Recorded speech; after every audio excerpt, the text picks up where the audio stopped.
Bonjour à toutes et à tous, bienvenue dans ce webinaire destiné à vous présenter le MOOC Introduction à la psychologie à l'université qui est disponible sur la plateforme publique FunMOOC. Nous accueillons Ophélie Carrera qui est enseignante-chercheuse en psychologie cognitive à l'université de Toulouse Jean Jaurès. Bonjour Ophélie. Bonjour Sandrine. Et nous accueillons également Nathalie Leceffel, qui est psychologue de l'Éducation nationale chargée d'ingénierie pédagogique et de formation à l'ONICEP, département accompagnement et pédagogie de l'orientation. Bonjour Nathalie. Bonjour Sandrine, bonjour à tout le monde. Donc, quelques petites consignes techniques pour vous expliquer comment ça va se passer. Nous allons rester ensemble exactement plutôt dans les 55 minutes. Et lorsque nous aurons fini ce webinaire, vous allez recevoir un mail dans pas longtemps après le webinaire, mais un autre dans le courant de la semaine, qui vont vous envoyer des informations complémentaires, notamment le lien pour vous inscrire au MOOC en question. Et en fin de semaine, vous aurez un replay de ce webinaire. Donc, comme vous pouvez le voir sur votre doigt, il y a un chat et ce chat va nous permettre de relayer vos questions. Donc, il ne faut pas hésiter à les poser. Ces questions seront relayées à l'oral pour que soit Ophélie, soit Nathalie puissent répondre. Et comme ça, ça permettra à tout le monde, à toutes et à tous, de profiter des réponses qui seront apportées. J'espère que j'ai fait le tour, je crois que oui. Je donne la parole à Ophélie, à vous. Merci, donc bonjour à toutes et à tous. Donc, je vais vous présenter assez rapidement le MOOC et son contenu, ses objectifs. Et puis donc ensuite, l'idée c'est de laisser pas mal de place pour vos questions. Donc on peut démarrer la présentation. Merci. Alors voilà, pourquoi ce MOOC? On l'a créé il y a quelques années maintenant, sur le constat que, vous le savez, beaucoup de lycéens, veulent entrer en psychologie. Et en fait, la psychologie est assez mal connue finalement par le grand public. Il y a beaucoup d'idées reçues qui tournent autour de la psychologie. On a une représentation qui est pas tout à fait exacte. Et du coup, voilà, les étudiants, ils arrivent avec des représentations qui sont pas très exactes sur ce que c'est que la psychologie à l'université. Et puis, parfois, ils sont déçus parce que la formation, en fait, ne correspond pas à leurs attentes. Donc, du coup, on s'est dit, voilà, on va proposer ce MOOC pour informer davantage sur qu'est-ce que c'est concrètement la psychologie à l'université. Donc, on peut passer à la suivante. Alors, les objectifs pédagogiques du MOOC, c'est effectivement que vous soyez capable, en fait, après la présentation de ces différentes ressources, dont je parlerai un petit peu plus après, que vous soyez capable donc de distinguer la psychologie par rapport aux autres sciences humaines, en particulier, par exemple, la sociologie, la philosophie. Donc voilà, les objectifs sont pas les mêmes, même si parfois on partage des méthodes, par exemple. Donc, distinguer la psychologie des autres sciences humaines, que vous soyez capable aussi de lister les différentes méthodes qui sont utilisées par les psychologues. Et d'expliquer pourquoi on utilise des statistiques en psychologie. Ça, c'est quelque chose qui étonne beaucoup les étudiants quand ils arrivent. Et donc voilà, on explique effectivement pourquoi on a besoin de quantifier un certain nombre d'observations, et quels que soient les secteurs de la psychologie. Dans ce MOOC, on cherche aussi à ce que vous compreniez les différents secteurs de la psychologie, donc que vous connaissiez les différents secteurs. Souvent, on pense, quand on pense psychologie, on pense clinique, psychopatho, mais c'est qu'une toute petite partie de la psychologie. La psychologie s'intéresse à plein d'autres secteurs, donc au développement, à la psychologie sociale, psychologie interculturelle, la cognitive, donc clinique et pathologie, mais aussi psycho de la santé. Et bien sûr, il y a des liens avec d'autres disciplines qui sont très proches, les neurosciences et par exemple aussi l'ergonomie. Donc toutes ces sous-disciplines vous sont présentées en fait dans ce MOOC. Ensuite, on essaye aussi de vous présenter quelques thématiques pour vous donner des petits focus en fait sur des thématiques de recherche et des résultats de recherche en psychologie. J'y reviendrai. Et enfin, dans ce MOOC, évidemment, il y a toute une partie aussi sur les débouchés, les métiers, les secteurs d'application, les structures et les publics, et puis les activités et compétences du métier de psychologue, qui est un métier qui est quand même très, très diversifié et qui peut s'exercer dans des secteurs très, très variés. Donc voilà pour les objectifs du MOOC. On va peut-être rentrer un petit peu plus du coup maintenant dans le détail de l'organisation. Donc ce MOOC est proposé est organisé en 3 grandes parties, 3 grandes thématiques, hein, ce qu'on a appelé des repères. Donc c'est là où on va vous présenter les secteurs de la psychologie et puis donc la première semaine, c'est vraiment une définition finalement, hein. Qu'est-ce que c'est que la psychologie? Son positionnement par rapport aux autres sciences humaines. Qu'est-ce que c'est qu'un psychologue? Donc vous le savez, hein, il y a plein d'appellations psy, hein, psychologue, psychiatre, psychanalyste, psychothérapeute, et cetera, et cetera. Psychopraticien maintenant aussi. Bref et donc voilà, c'est un peu difficile de savoir ce qu'il y a derrière tout ça. Donc voilà, on vous explique un petit peu la différence de ces différentes appellations. Des repères aussi pour vous présenter les méthodes, hein, comme on a dit et puis donc les différents secteurs de la psychologie. Et ensuite, ces focus, thématiques, c'est vraiment des exemples, des petites capsules vidéo, qui vous présentent, par exemple, qu'est-ce que c'est que les faux souvenirs? Qu'est-ce que c'est que les illusions perceptives? Donc des exemples d'illusions perceptives, mais aussi des explications. Qu'est-ce qu'on sait, qui provoque ces illusions? Un focus par exemple sur le bien-être et le bonheur, sur le stress, sur les jeux vidéo et cetera. Donc en fait vraiment l'idée c'est à la fois de vous expliquer globalement quels sont les secteurs, mais après de donner quelques exemples de thématiques très spécifiques, thématiques de recherche, pour voilà, vous donner un petit peu une idée de la diversité des thématiques sur lesquelles on travaille. Et puis donc je vous l'avais dit, une rubrique métier, dans laquelle donc, il y a, on présente effectivement des offres d'emploi, des fiches métiers, des témoignages et puis il y a aussi bien sûr des liens, vers des ressources de l'ONISEP, hein. Il y avait un portail qui était très, très bien fait sur la psycho, mais visiblement il a disparu. Peut-être Nathalie pourra nous dire. Mais voilà, il y a beaucoup de ressources, hein, côté ONISEP, hein, sur la psycho et puis aussi les métiers annexes, hein, que ceux de psychologue. On peut passer à la suite. Donc voilà, juste pour vous dire que ce cours, il est en fait en accès libre.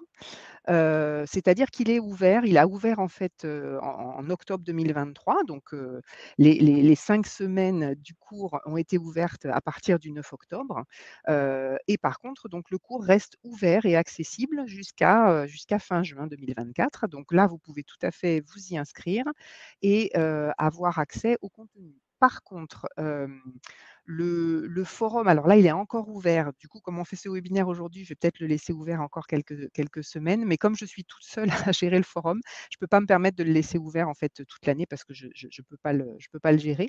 Par contre, voilà, vous avez quand même accès, bien sûr, à toutes les ressources, hein. Donc c'est organisé en, vous avez des vidéos et puis des quiz en fait, hein, pour vous auto-évaluer. Et puis il y a aussi des quiz de fin de semaine. À chaque fin de semaine, il y a un quiz général qui reprend des questions sur les thématiques de toute la semaine et qui vous permet d'avoir donc un open badge, hein, Fun délivre maintenant des open badges. Donc c'est des badges numériques, qui attestent que vous avez, à la fois suivi, le cours, mais aussi que vous avez correctement répondu, aux différentes questions. Donc si vous avez, voilà, je crois que c'est 70 de réponses correctes, vous pouvez obtenir ce badge. Au niveau des badges, j'ai demandé 3 périodes il faut que vous le demandiez à Fun, hein, mais tout est expliqué sur le cours. J'ai demandé 3 périodes, 3 dates de délivrance. Donc il y a une première délivrance qui a eu lieu, en novembre, hein, pour ceux qui ont fait le cours, au début, en octobre. J'avais demandé une deuxième date qui permettait justement, de coller avec les dates Parcoursup. Mais du coup, je ne sais pas ce qui s'est passé, si les dates ont changé ou quoi. Donc j'ai demandé, une modification de cette date de délivrance qui sera normalement au 20 mars.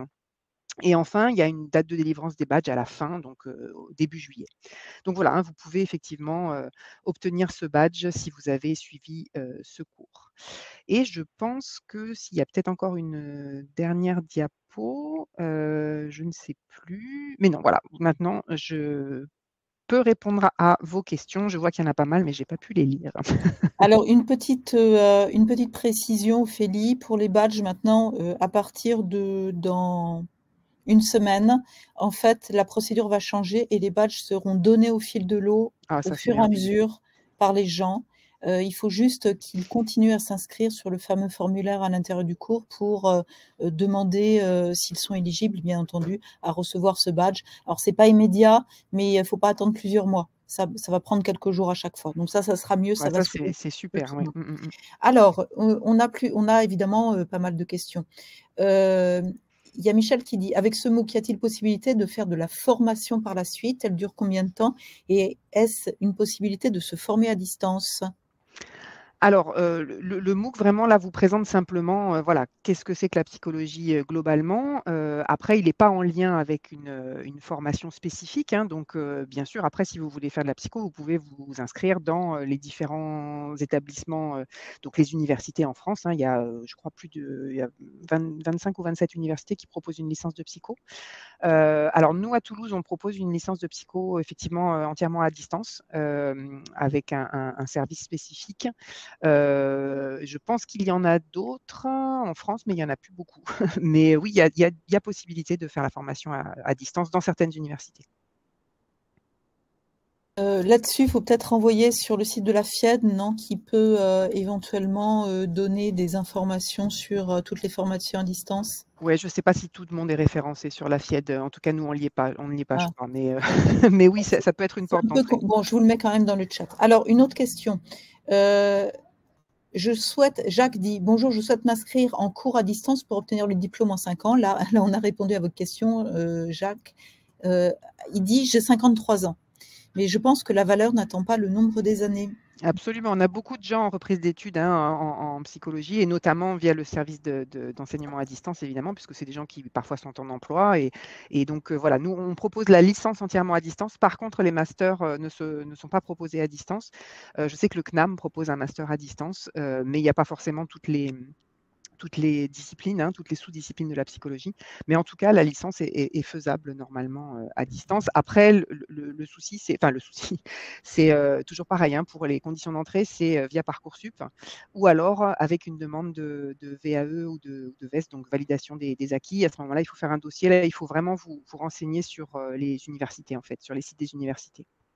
Alors, Aline et Stéphanie ont une question qui est similaire, c'est elles sont sur une posture de reconversion. Donc, effectivement, il faut se rapprocher à ce moment-là d'un bureau de validation des acquis d'expérience qui est à proximité de l'endroit où vous vous trouvez. Vous prenez rendez-vous avec eux et vous voyez ce que vous pouvez valider déjà pour permettre ensuite de postuler à une entrée, soit au diplôme en lui-même, soit ils vont vous orienter de manière à ce que vous puissiez vous inscrire au niveau qui est le plus pertinent. Alexia dit: «Bonjour, quelle équivalence propose la phase de psy avec un bac plus 5 en droit? Quel ouvrage lire pour s'initier à la psycho?» C'est vaste.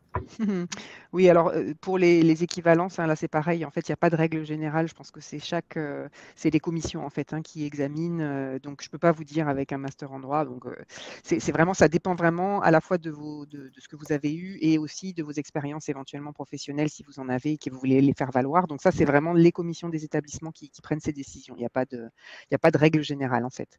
Après, pardon, la deuxième partie de la question. Quel ouvrage lire? Oui. Alors dans le MOOC justement, alors c'est compliqué, hein, mais il y a beaucoup il y a beaucoup de choses.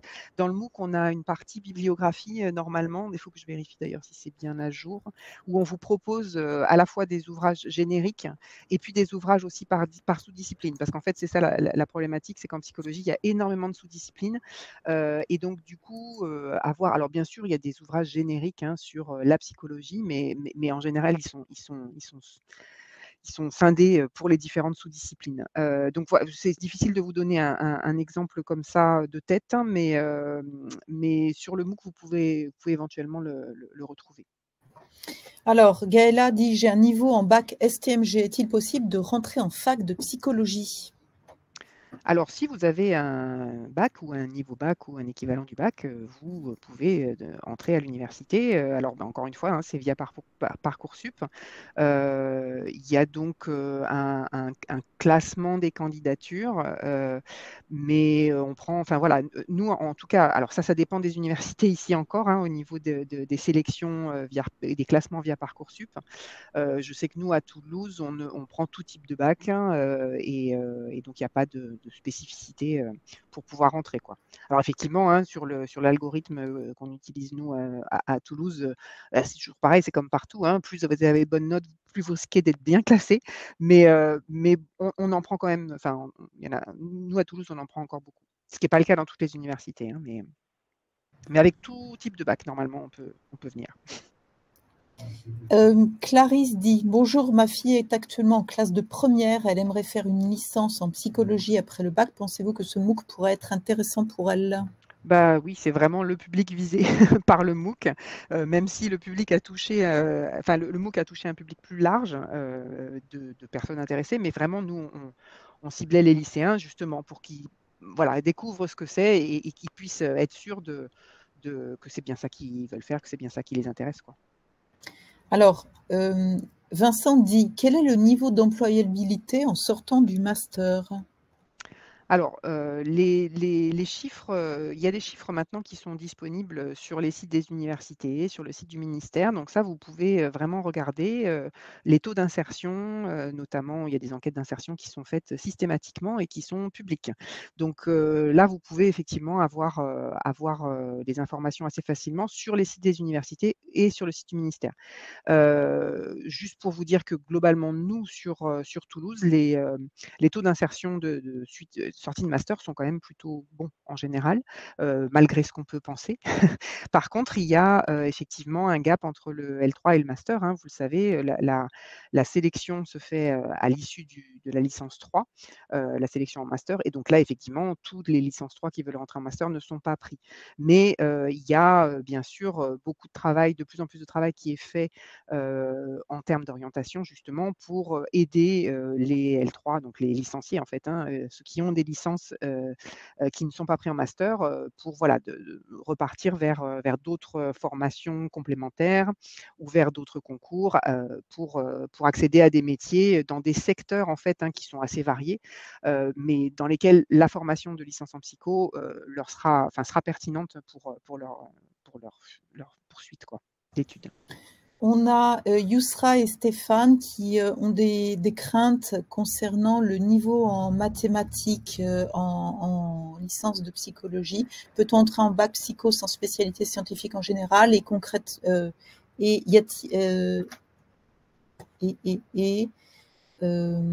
je suis passée par un bac pro puis par un bac STMG. Mon niveau en maths est donc moyen. Pensez-vous que les statistiques seront un frein? Alors, encore une fois, ce n'est pas des mathématiques avancées, hein, c'est effectivement des statistiques. Après, on vous donne, il y a de la formation là-dessus. Il y a de plus en plus aussi de ressources complémentaires qui existent.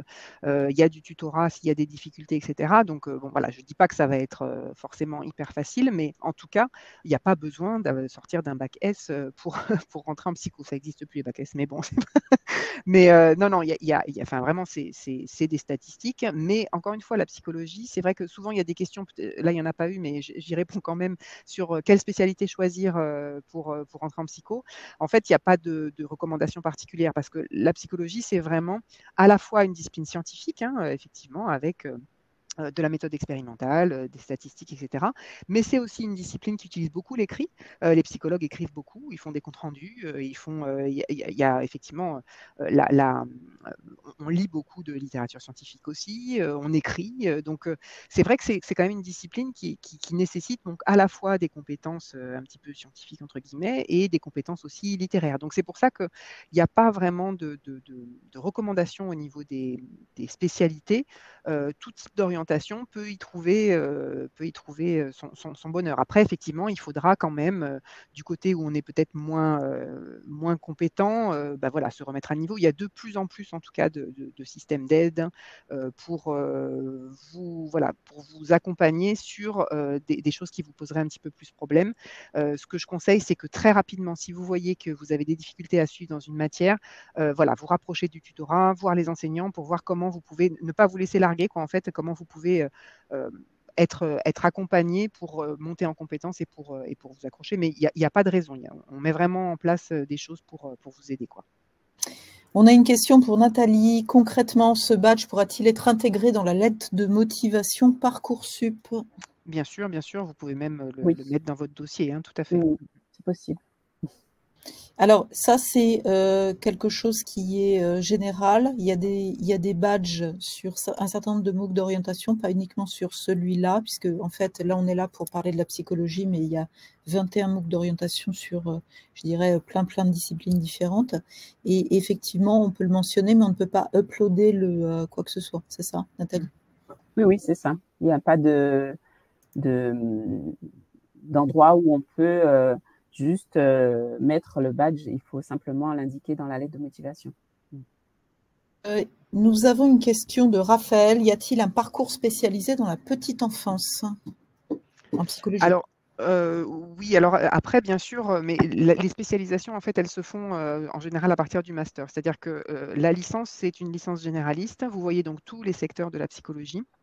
Donc nous, au niveau toulousain, à partir du L3, et je pense qu'en général c'est un peu pareil dans les autres universités, vous pouvez commencer à choisir des options plus spécifiques. Donc par exemple, voilà, des options sur effectivement petite enfance. Et après, c'est au niveau des masters que les masters sont organisés vraiment dans des parcours bien spécifiques en fonction des spécialités.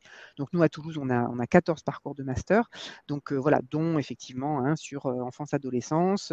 Après, voilà, dans les différentes universités.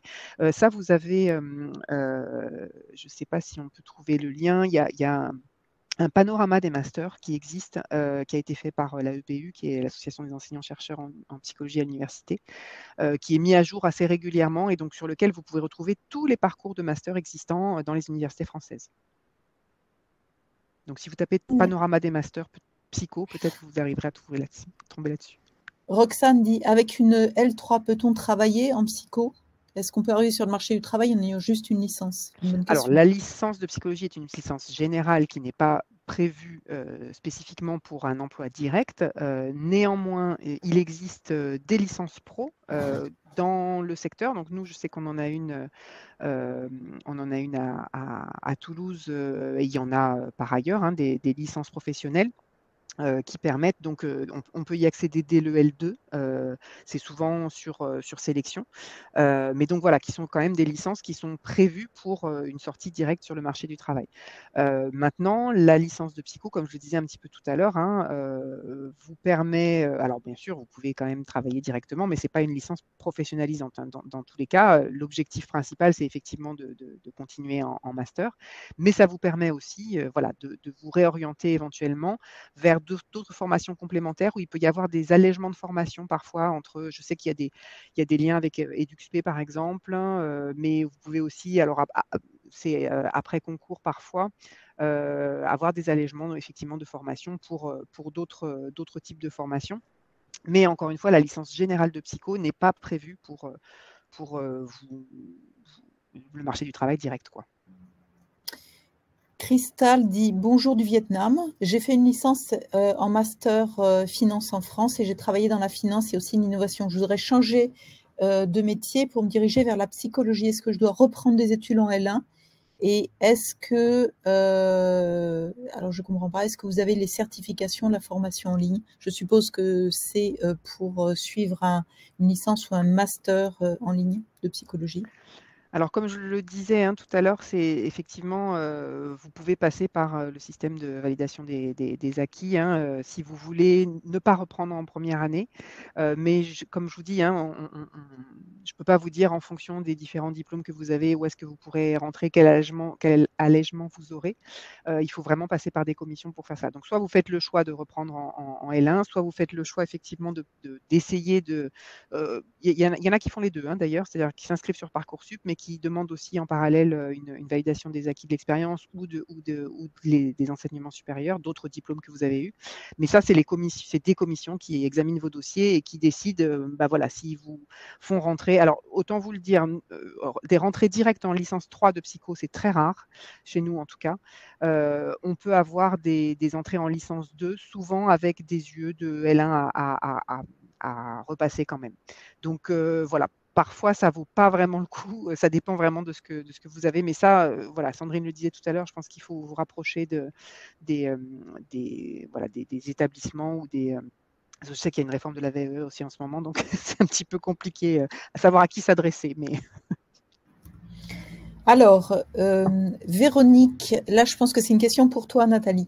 Ma fille est en double cursus au Conservatoire de Paris et souhaite aussi faire des études de psycho. Est-il plus pertinent de choisir une fac parisienne et en présentiel ou une licence à distance? Alors, tout dépend effectivement de la capacité de travail de sa fille. On ne peut pas donner comme ça un conseil sans connaître la personne. Donc, le mieux, c'est de se rendre au centre d'information et d'orientation le plus près de chez elle, le CIO, le plus près de son domicile, et puis de demander un entretien personnalisé pour savoir ce qui est le mieux. En fait, ça dépend des horaires du conservatoire, ça dépend de plein de choses, de la charge de travail. On ne peut pas conseiller une formation à distance plutôt qu'une formation en présentiel. On ne sait pas vraiment toutes les spécificités du cas. Je vous rappelle que les CIO, Centres d'information et d'orientation, constellent le territoire français. Il y en a partout et ça dépend des rectorats. Donc là, vous allez sur le site de l'académie et vous avez à chaque fois une page qui n'est pas forcément identifiée au même endroit, mais où vous avez absolument tout. Il y en a forcément un qui est pas très loin de chez vous. Donc ça, c'est important. Bérangère dit, y a-t-il la possibilité de suivre PASS avec une mineure en psychologie? Et si oui, quels sont les UE? Le travail à fournir est-il important?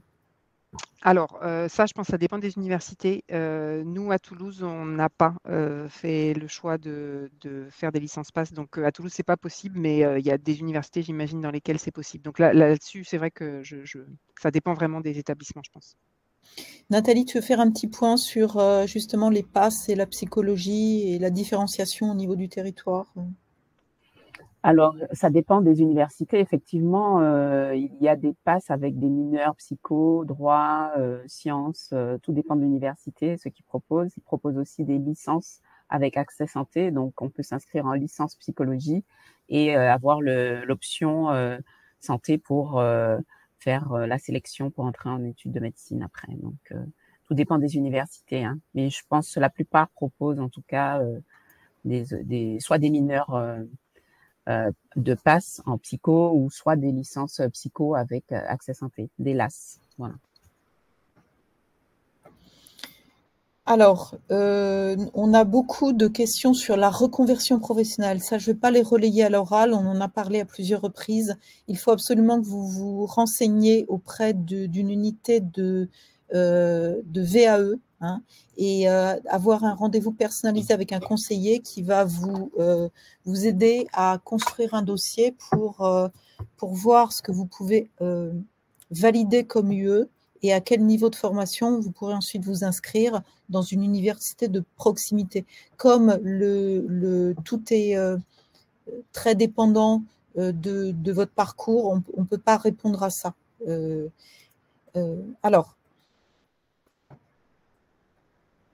Madou dit, dites-moi quelles sont les modalités pratiques et les procédures d'inscription ainsi que le rythme pour cette formation. Alors, j'espère, Madou, que vous parlez non pas du MOOC, mais de la licence de psychologie. Peut-être qu'Ophélie, vous pouvez en toucher juste deux mots. Donc, je ne sais pas si la question c'est sur le MOOC ou la licence de psycho, mais effectivement, pour les licences, de toute façon, la voie d'accès, c'est Parcoursup, hein. Il faut s'inscrire sur Parcoursup ou alors, encore une fois, une demande de reprise d'études via la VAE VESO. Alors, Lana dit, et je crois qu'il y a une confusion, les cours de psychologie que vous proposez peuvent donc se faire en tant que lycéenne. Alors, Lana, là, on est sur un webinaire qui vous explique qu'on a un cours en ligne qui va vous permettre d'en savoir plus sur les études de psychologie. Ce n'est pas les études de psychologie. Ce cours en ligne, ce MOOC Introduction à la psychologie à l'université, va présenter les UE, va présenter le parcours de formation licence et master, vous donnera la possibilité encore pour quelques semaines, de dialoguer directement via le forum avec Ophélie qui est ici présente et va vous aider à poser des questions personnalisées sur qu'est-ce que c'est que les études en psychologie, en licence, quelles sont les spécialités en master, quels sont les métiers en filiation de tout ça, d'accord? Il ne faut pas penser que ce webinaire, c'est un cours de psychologie ou même que le MOOC, c'est un cours de psychologie. Tout ça, vous permet d'obtenir des informations pour construire votre parcours de formation. Donc ça non plus, on ne reviendra pas là-dessus. J'espère que c'est clair pour tout le monde. Lisa dit, est-il possible de faire une licence de psychologie et de travailler à côté? Bonne question. Alors oui, comme toutes les formations universitaires, hein, donc déjà j'ai parlé effectivement de la formation à distance. Certains étudiants font la formation, la licence à distance tout en travaillant à temps plein, mais c'est sûr que c'est très compliqué, c'est-à-dire que ça demande effectivement une organisation et un temps de travail important, hein, puisque étudiant, c'est un travail à temps plein normalement. Hein, donc, alors bien sûr, mais ça, c'est pas spécifique à la psychologie. Hein, c'est vraiment dans toutes les études, on a beaucoup d'étudiants qui travaillent, de plus en plus d'étudiants qui travaillent. Les travaux de recherche sur la question tendent à dire qu'un travail au-delà de 12-15 heures par semaine, ça commence à pouvoir impacter les études. Donc effectivement, c'est possible. Si vous avez la possibilité d'avoir un contrat qui ne prend pas trop d'heures, c'est quand même mieux parce que oui, c'est un investissement et ça demande du coup de l'organisation et du travail. Ça veut dire que vous avez des grosses semaines, quoi. Mais c'est faisable. Il y a beaucoup d'étudiants qui travaillent. Demande si l'étudiant a un DE psychomotricité permet-il d'entrer en master? Alors non. Non, pour rentrer en master, il vous faudra alors il y a plusieurs choses, hein. Ça m'étonnerait je dis non, encore une fois, ça dépend vraiment des établissements, mais ça m'étonnerait qu'avec, avec un diplôme d'État, simplement vous arriviez à rentrer en master. En général, effectivement, il faut une licence, hein, pour rentrer en master. Après, encore une fois, vous pouvez demander par contre peut-être des aménagements pour valider la licence, pour ensuite, et peut-être que vous pourrez valider la licence en 1 an, mais encore une fois, ça dépend vraiment des établissements et des commissions. Donc ça, je ne peux pas vous dire exactement. En tout cas, l'entrée directe en master, ça m'étonnerait. Et oui, je voulais rajouter, pardon, parce que le psychologue est un titre protégé, et du coup, pour la validation du titre de psychologue, il faut forcément une licence de psychologie et un master. Donc, il y a certains masters qui accueillent des gens qui n'ont pas la licence de psychologie, mais il n'y en a pas beaucoup. Mais du coup, si vous n'avez pas la licence de psychologie, vous ne pourrez jamais valider le titre de psychologue. Donc ça, c'est quelque chose à savoir aussi. Solène dit, qu'est-ce qu'un doctorat en psychologie apporte de plus qu'un master? Alors, quelques années d'études en plus.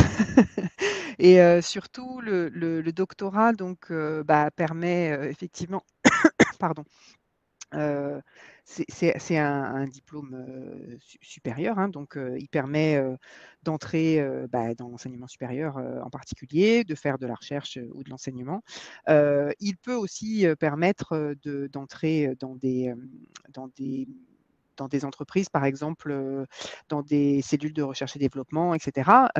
Mais en fait, ça apporte en plus la recherche. Hein. Un doctorat, on fait de la recherche en doctorat. En master, alors les masters maintenant sont de plus en plus indifférenciés, mais il y avait des masters recherche et des masters professionnels avant. Il en reste plus ou moins, mais donc quand on fait un master orienté un peu recherche, c'est pour faire une thèse et un doctorat derrière en général. Mais donc voilà, ça apporte la recherche et donc la recherche permet de travailler dans l'enseignement supérieur, mais aussi dans la recherche évidemment et dans les organismes de recherche publics ou privés et aussi dans les entreprises qui ont des cellules de recherche, quoi. Grâce demande, combien d'heures de cours par semaine en line? Alors ça aussi, je pense que ça dépend un peu des universités. Je dirais entre 20 et 25 heures, parfois un petit peu plus de cours physiques, présentiels. Mais sachant qu'évidemment, il y a aussi beaucoup de travail à mener en parallèle de ces cours. C'est-à-dire qu'il y a aussi du travail personnel et du travail de plus en plus guidé. Hein. On essaie de vous accompagner de plus en plus dans le travail qu'on vous demande à faire. Mais voilà, c'est 25 heures, entre 20 et 25 heures en présence, mais auquel il faut rajouter des travaux personnels. Je demande quelle est la période d'inscription à la licence à l'Université de Toulouse. Nathalie, est-ce que tu peux faire un point sur Parcoursup? Oui, alors pour les élèves de terminale et pour ceux qui sont déjà en études supérieures et qui souhaitent se réorienter, Parcoursup est ouvert pour candidater en première année de licence à l'université, pour toutes les universités de France. Donc, il faut créer un dossier, faire des vœux en première année de licence et ensuite, il y aura des propositions de la part des universités. Donc voilà, hein, actuellement, il faut candidater sur Parcoursup pour entrer en licence de psychologie. Et c'est jusqu'en mars. Ouais. Et il n'y a pas de formation hors Parcoursup pour la psychologie? Pour l'université, il faut passer par Parcoursup pour entrer en première année de licence. Ceux qui ont déjà une licence et qui veulent entrer en master, il y a le portail Mon Master. Et pour les reconversions, c'est-à-dire les gens qui sont déjà salariés, qui ne vont pas passer par Parcoursup, il y a un accès spécial qui est Parcours Plus. Donc, je vais remettre le lien dans le chat. Et c'est pour des reprises d'études, des reconversions, etc. On vous donne toutes les informations selon votre cas pour candidater, pas seulement en licence, mais dans d'autres formations de l'enseignement supérieur. Ça répond à beaucoup de questions dans le chat pour la reconversion. Je suis titulaire d'une licence en sciences de l'éducation, option mesure et évaluation, donc j'aimerais m'inscrire en master en psychologie sociale, de travail et des organisations. Est-ce possible? Bah là, comme je disais tout à l'heure, hein, je pense que vraiment là, il faut demander une admission, mais en tout cas, sans licence de psycho, ça peut être compliqué, hein, de rentrer directement dans un master. Par contre, voilà, des allègements de formation pour pouvoir valider la licence, par exemple en 1 an, en prenant des UE, etc. Mais encore une fois, ça dépend vraiment des établissements. Mais en tout cas, ce ne sera pas une entrée de plein droit en master, ça m'étonnerait. Jocelyn dit « Bonjour, allez-vous parler concrètement en quoi consistent les études de psychologie dans ce live ou est-il uniquement destiné à répondre aux questions ?» Je pense que Jocelyn, vous exagérez un peu. On a quand même parlé pas mal des études. Je vous rappelle que ce webinaire est destiné à vous présenter le MOOC qui, lui, est très exhaustif et sur lequel nous allons vous mettre le lien dans le chat pour que vous puissiez vous inscrire. Et là, vous aurez vraiment beaucoup de réponses aux questions sur en quoi consistent les études, en quoi consistent les UE, comment sont structurées les formations, quelles sont les spécialités et à quelle étape ces spécialités interviennent. Il y a Blandine qui dit « La psychologie utilise l'analyse statistique des données. Les organismes de recherche recrutent-ils des data analystes en stade descriptif ou data scientist et prédictif? Si oui, lesquels ?» C'est un petit peu en dehors du scope. Ouais, c'est un métier ça en fait, hein, data scientist. C'est-à-dire que les psychologues traitent des données effectivement, mais c'est pas leur métier principal. Ils traitent des données pour valider des hypothèses en général pour faire de la recherche notamment, ou alors pour traiter, pour qualifier une population, donc c'est pas des gens qui font que de l'analyse de données en tout cas. Vous évoquez un autre métier que je ne connais pas dans le détail. Nous avons une lycéenne qui, n'ayant pris aucune spécialité en rapport avec les sciences ou les sciences humaines, est-ce que cela pose problème pour entrer en psycho? Non, je vous disais, hein, il n'y a pas d'orientation spécifique, de spécialités qui sont conseillées particulièrement. En tout cas, encore une fois, toujours pareil, hein, chaque établissement établit ses règles de sélection et de classement dans Parcoursup, mais nous, en tout cas à Toulouse, vraiment, on neutralise, j'ai envie de dire, quelle que soit votre option. Il n'y a pas de prime ni de moins en fait en fonction de vos options, hein. Donc il n'y a pas de souci, vous pouvez de toute façon candidater. On a une question sur le coût des études en licence à l'université. Nathalie, tu as cette info ou pas? Ophélie aussi, je pense, à les infos, hein. Il y a la contribution de vie étudiante, la CEVEC, contribution, voilà, CEVEC.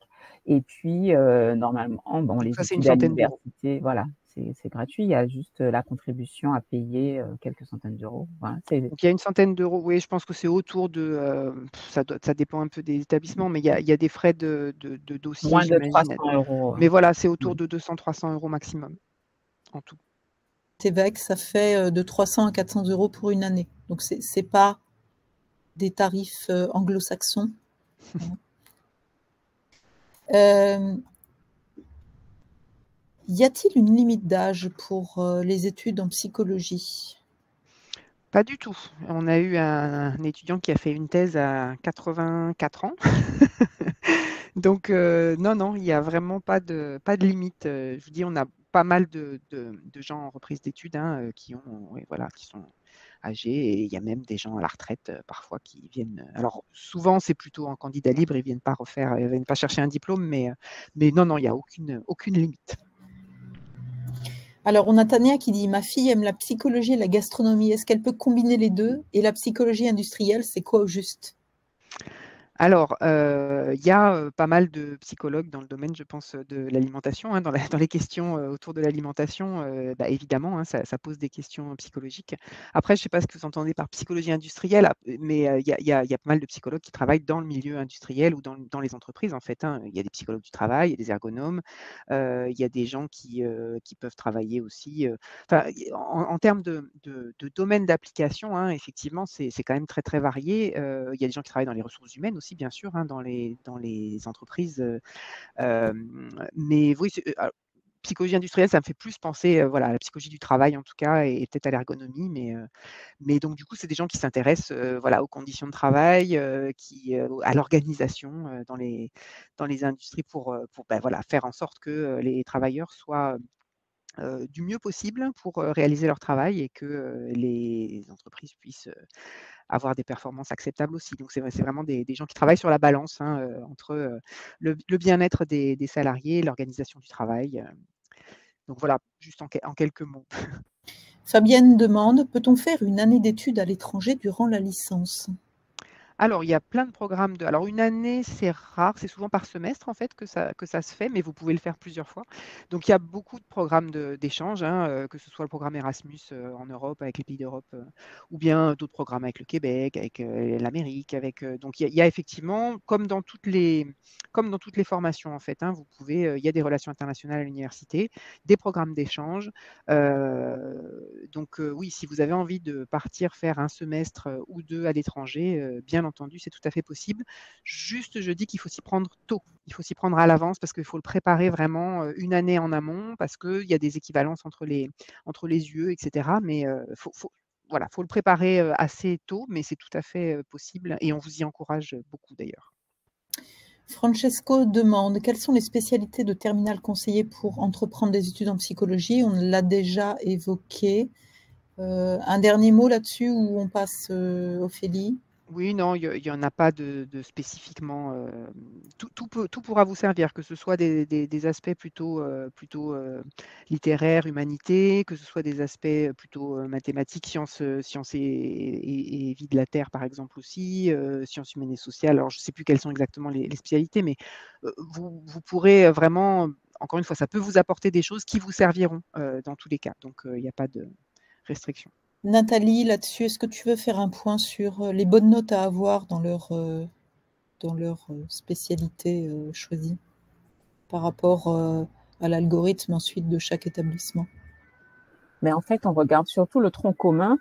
Donc, effectivement, expression écrite, expression orale, les notes du bac de français. On regarde également les notes pour toutes les matières de première et terminale, le contrôle continu. Et puis, c'est vrai, comme disait Ophélie, il n'y a pas vraiment d'enseignement de spécialité à choisir. On peut choisir des langues, on peut choisir lettres, on peut choisir les mathématiques. Il faut avoir un bon niveau, bien sûr, parce que la licence de psychologie est demandée, très demandée. Il y a souvent plus de candidats que de places disponibles dans les universités. Donc, on va dire que minimum 10 sur 20, on va dire que ça offre quand même une chance d'obtenir une place. Tamar demande « Bonjour, j'aimerais devenir psychothérapeute. Dois-je passer par la psychologie avant ?» Alors, oui, parce que psychothérapeute, en fait, alors ça, pour le coup, c'est un titre qui est protégé depuis pas très longtemps, mais qui nécessite effectivement d'avoir. Alors, vous pouvez aussi être médecin et demander le titre de psychothérapeute, mais sinon, il faut être psychologue en fait à la base, parce que le titre protégé, en fait, c'est vraiment le titre de psychologue. Et ensuite, voilà, vous pouvez demander ou faire usage du titre de psychothérapeute si vous avez dans votre formation voilà, des formations, un certain nombre d'heures de formation à la psychothérapie. Mais oui, en fait, c'est pas une formation spécifique psychothérapeute. C'est un titre que vous pouvez demander, dont vous pouvez faire l'usage à partir du moment où vous êtes soit psychologue, soit médecin. Voilà. Nathalie dit: bonjour, ma fille est intéressée par la criminologie. Y a-t-il une licence spécifique à viser pour cela? Alors, comme je vous disais, les licences, elles sont générales. Donc, il peut y avoir certaines options parfois en L3. Par contre, c'est à partir des masters qu'on va se spécialiser. Donc, peut-être que si effectivement elle vise vraiment un master en criminologie, je sais qu'il y en a plusieurs en France, mais il n'y en a pas beaucoup, hein, mais je sais qu'il y en a à Grenoble. On n'en a pas spécifiquement, nous, à Toulouse, même si on a des collègues qui travaillent dans le domaine. Mais du coup, peut-être ça vaut le coup de faire la licence là où il y a le master, puisque vous pourrez peut-être avoir des options dès le L3. Mais en fait, au niveau de la licence, dans toute façon, quelle que soit votre licence, c'est une licence générale de psycho. Elle vous permet de candidater à tous les masters normalement de psychologie. C'est vraiment le tronc commun, la licence. Après, évidemment, en L3, parfois, il y a des options que vous pouvez prendre dans l'établissement qui propose le master. Donc, des fois, il vaut mieux effectivement faire au moins sa L3 dans l'établissement où vous voulez faire un master. Le docteur en médecine peut-il faire un cursus en psychologie? Oui, tout à fait, mais comme tout le monde, mais enfin, encore une fois, faudra passer par des validations éventuelles pour voir quel cursus il peut faire. Alors, c'est intéressant, ça, peut-être faire un petit point entre psychologues et psychiatres. Oui, c'est ça. Donc effectivement, hein, les psychiatres sont des médecins.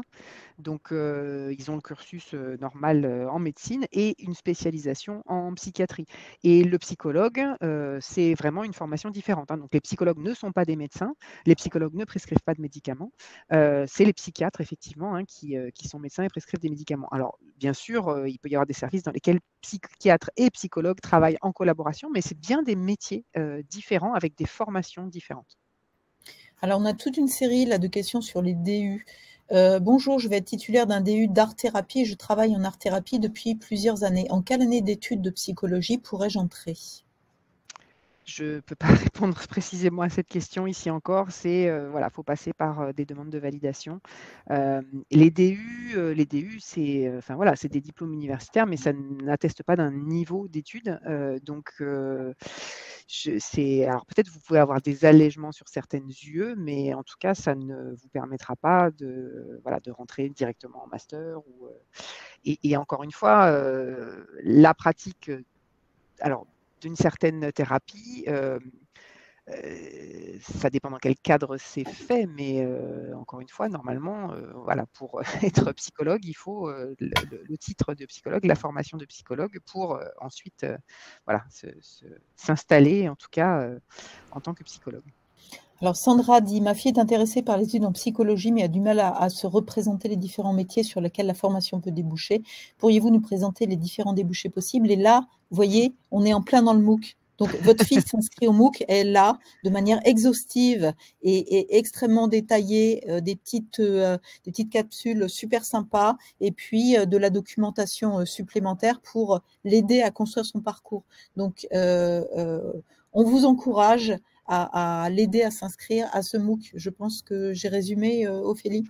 Oui, alors exhaustif, peut-être pas, parce que c'est difficile d'être exhaustif dans le domaine, mais Le effectivement, hein, plus l'idée, c'est exhaustif vraiment possible. de vous montrer le panorama des métiers de psychologue. Et ensuite, n'hésitez pas non plus, effectivement, à prendre contact avec des centres d'orientation qui pourront vous dire aussi, au-delà des métiers de psychologue, quels sont les autres métiers vers lesquels vous pouvez ensuite vous orienter. Alors, j'ai sous les yeux là des secteurs, hein, mais évidemment, les psychologues et une formation en licence de psychologie peut vous permettre d'avoir des métiers dans le secteur de la santé, de l'action sociale, de la justice, de l'emploi, de l'orientation et de l'insertion, de l'éducation et de la formation, des ressources humaines, mais aussi vous pouvez passer les concours de la fonction publique, vous pouvez vous orienter vers d'autres métiers de type ergonomie, etc. Donc encore une fois, oui, il y a vraiment des secteurs très variés et c'est effectivement présenté dans la partie métier du MOOC. Donc même si vous ne vous intéressez qu'à ça, vous pouvez quand même vous inscrire au MOOC et regarder que ça. Il n'y a aucun problème. Oui, on rappelle que le MOOC n'est pas conçu pour être un cursus de formation qui a un début et une fin, hein. Vous pouvez aller rentrer dans le MOOC, picorer pour récupérer l'information qui vous intéresse, aller ensuite sur le site de l'ONICEP, aller ensuite interroger des professionnels, revenir sur le MOOC parce qu'entre-temps, vous avez découvert autre chose et que vous avez d'autres questions. Et si ce n'est pas ce MOOC, c'est d'autres MOOC d'aide à l'orientation. Donc, il faut l'utiliser, ce type de ressources, exactement comme vous le souhaitez. Il ne faut pas penser que tout est à faire de manière obligatoire. Là, on est sur de l'information plus que sur de la formation. Une question de Lana pour ce qui est des stages. Comment cela s'organise durant une année de psychologie? Combien de stages y aura-t-il tout au long de la licence et du master? Ça, c'est très intéressant. Alors ça dépend des universités également. Mais donc en master, forcément, il y a effectivement des stages, notamment en master 2, hein, il y a quasiment la moitié de l'année de stages. Hein. En master 1 aussi, en général, il y a des stages obligatoires. Pour ce qui concerne la licence, ça dépend des universités. Nous, à Toulouse, il y a un stage obligatoire au niveau de la 3e année, donc en L3, en fin de formation, mais qui n'est pas un stage pré-professionnalisant. C'est-à-dire que c'est un stage d'observation dans lequel on vous demande de mobiliser toutes les compétences que vous avez acquises durant la licence pour analyser en fait une situation de travail, quelle qu'elle soit. Donc, mais ça dépend vraiment des établissements. Nous, on a beaucoup d'étudiants et en fait, on n'est pas en capacité, enfin, le marché du stage est complètement saturé en fait, et on n'est pas en capacité de pouvoir suivre aussi des étudiants en stage dès le L1, L2. Donc, c'est vrai que sur Toulouse, la question des stages, elle arrive tardivement, mais parce que voilà, c'est le choix qu'on a fait parce qu'on n'est pas en capacité de vous encadrer correctement et le marché ne peut pas absorber autant d'étudiants en stage. Mais ça dépend des établissements. Les établissements qui font plus de sélection, qui prennent peu d'étudiants, peuvent proposer des stages parfois dès le L1, L2, quoi. Donc ça dépend. Alors, Céline demande, la sélection est uniquement sur le dossier ou est-ce que l'université prend en compte également la domiciliation, Nathalie? Un petit point, ça c'est Parcoursup. Oui, effectivement, il y a un bonus pour les formations qui se trouvent dans votre académie, enfin dans votre région. Si par contre la formation ne se fait pas dans votre région, vous êtes considéré comme un bachelier de l'académie, là où se trouve l'université dans laquelle vous candidatez. Donc oui, il vaut mieux faire des candidatures dans l'université près de chez vous. Ça vous donne une chance supplémentaire d'être admis. Grâce demande, pour l'addictologie, faut-il faire de la psychologie? Alors, je ne sais pas, encore une fois, l'addictologie, c'est pas un métier en soi, hein, donc j'imagine c'est une discipline, mais je pense qu'il y a des médecins qui s'intéressent à l'addictologie, il y a des psychologues qui s'intéressent à l'addictologie, donc je ne pense pas que ce soit un métier en soi. On peut travailler sur l'addictologie, à mon avis, dans plein de métiers différents. Donc, je ne sais pas si je réponds correctement à la question, je ne sais pas ce que Nathalie en pense. Oui, tout à fait. Oui, c'est ça exactement. L'addictologie, c'est une spécialité qui peut être effectivement pour un médecin, un psychologue peut-être addictologue, mais c'est une spécialité donc qui peut se faire effectivement avec n'importe quel métier du médical, des soins à la personne, voilà. Alors, on a une question de Prégnon qui dit « À quoi me servira le badge ?» Là, je te laisse la parole, Nathalie. Alors, le badge qui est délivré par le MOOC et atteste que vous avez suivi le MOOC et donc que vous vous êtes informé sur les études de psycho, les métiers, les débouchés, etc. Donc, c'est à faire valoir sur votre dossier Parcoursup, si vous avez la possibilité d'indiquer que vous avez eu le badge et que vous avez suivi le MOOC. Mais ce n'est pas obligatoire. Donc, pour toutes les universités, vous pouvez très bien candidater sans badge. Le badge, c'est justement si vous voulez justifier que vous avez suivi ce MOOC. Voilà. Et dans ce cas-là, par contre, il faudra faire le MOOC de manière le plus exhaustive possible. Parce que 70% de bonnes réponses, ce n'est pas 50%. Il faut travailler sérieux là.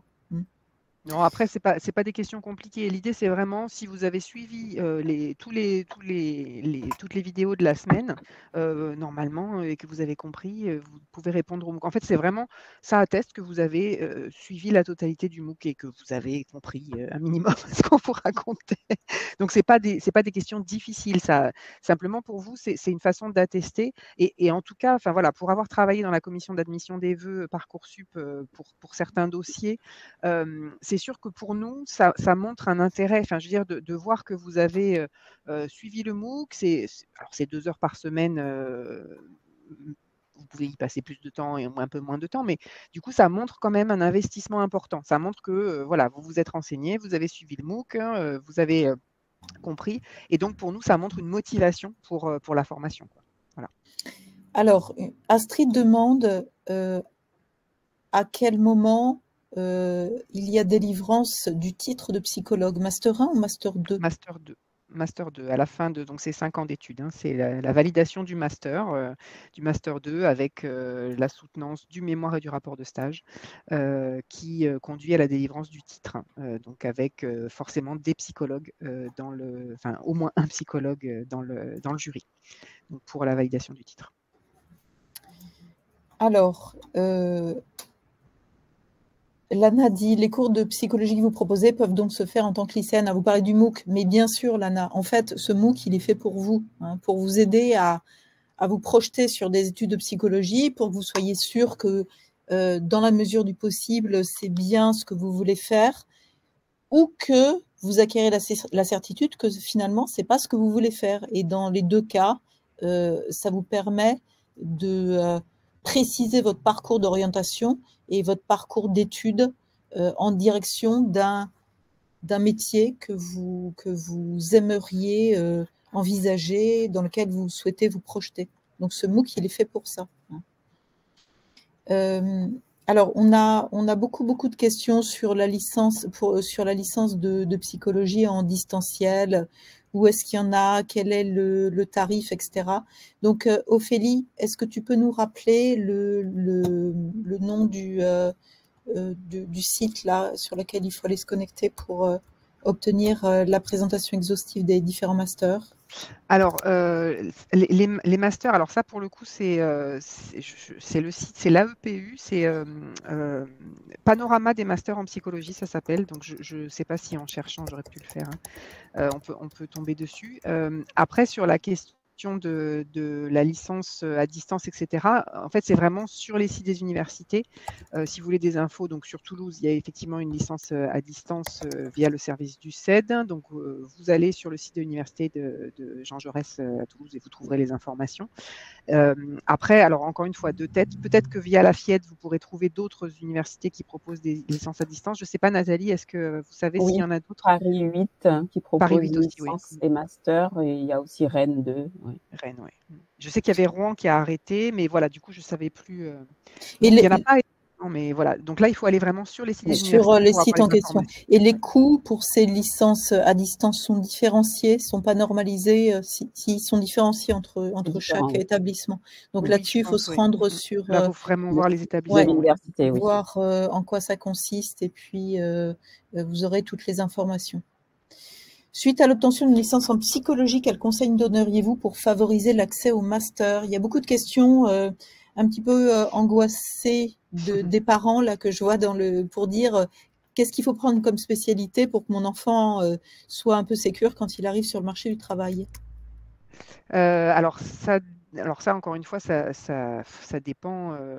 Sincèrement, au niveau des taux d'insertion, hein, allez voir les chiffres. Hein, ils sont publics, toutes les universités les présentent, donc vous pourrez regarder en fonction des secteurs, quels sont les taux d'insertion. Mais encore une fois, la pression, elle se fait plutôt à l'entrée au master. Mais c'est vrai qu'en général, quand on a un master, alors après, en fonction des spécialités, il y a parfois effectivement du temps partiel et voilà, des combinaisons de plusieurs emplois ou plusieurs contrats. Mais l'attention, elle est surtout sur l'entrée en master, effectivement, suite à l'obtention de la licence.